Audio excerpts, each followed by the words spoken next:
ভাস্কর্যের দিকে তাকালে আপনাদের ঈমান চলে যায়। আমার মুমিন মুসলমান ভাইদের যদি মনে হয় সেটা শিরক হয়েছে, তাহলে আমার প্রথম প্রশ্ন, সূর্য দেবতার পূজা করা হয়, যদি সূর্য দেবতার পূজা করা হয় তাহলে দিনের বেলা যদি কেউ সূর্যের আলোতে বের হয় অথবা সূর্যের দিকে তাকায় তাহলে শিরক হবে কি না? আমার দ্বিতীয় শরীয়তি প্রশ্ন, চাঁদের আলোয় চন্দ্র দেবতার যদি পূজা হয় তাহলে চাঁদ দেখে পবিত্র রমজান মাসে রোজা রাখলে কি শিরক হবে কি না? তাহলে কি আমরা চাঁদ দেখা বন্ধ করে দিব? অগ্নি পূজা করা হয় তাহলে কি রান্না বান্না করা, আগুন জ্বালানো বন্ধ করে আমরা মসজিদে কুপি জ্বালিয়ে নামাজ পড়ব?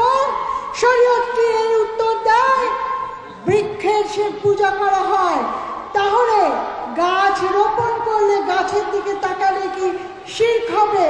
সুতরাং শরীয়তের প্রশ্ন তুলবেন না। আমরা বাঙালি, আমরা মুসলমান, আমরা জানি কোন প্রশ্নের কি উত্তর। তবে হ্যাঁ, আইনগতভাবে যারা আপনারা স্বপ্ন দেখছেন বাংলাদেশে ইসলামী শাসন কায়েম করবেন, স্বপ্ন দেখতে পারেন, স্বপ্ন দেখার কোনো আপত্তি নেই, কিন্তু সেই স্বপ্ন নিয়ে যখন আপনারা বঙ্গবন্ধুর ভাস্কর্য ভাঙবেন আপনাদের হাত কিন্তু ভেঙে গুড়িয়ে দেব। আমাদের সংবিধানের প্রস্তাবনায় লেখা আছে বাংলাদেশের মূল মন্ত্র মহান মুক্তিযুদ্ধের ছিল হচ্ছে ধর্মনিরপেক্ষতা। সংবিধানের 8-এ কিন্তু বলা হয়েছে ধর্মনিরপেক্ষতা আমাদের রাষ্ট্রের মূলনীতির অন্যতম স্তম্ভ। প্রস্তাবনায় বলা হয়েছে আমাদের সংবিধানের অন্যতম স্তম্ভ হচ্ছে ধর্মনিরপেক্ষতা।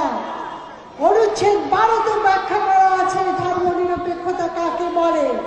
যদি আপনারা মনে করেন ধর্মনিরপেক্ষতাকে বদলে দিবেন, সেই স্বপ্ন দেখা বন্ধ করেন, কারণ আমাদের সংবিধানের 7-এর খ অনুচ্ছেদ অনুযায়ী বাংলাদেশের ধর্মনিরপেক্ষতা সিলগালা করে লাগিয়ে দেওয়া আছে, সেটা পরিবর্তন করা কখনোই সম্ভব না। সংবিধানের প্রস্তাবনা পরিবর্তন করা যেমন সম্ভব না, সংবিধানের 2য় ভাগ পরিবর্তন করা সেইভাবে সম্ভব না। সুতরাং বাংলাদেশের সংবিধান থেকে ধর্মনিরপেক্ষতাকে কখনোই বদলে ফেলা যাবে না। তবে যদি আপনারা মনে করেন এই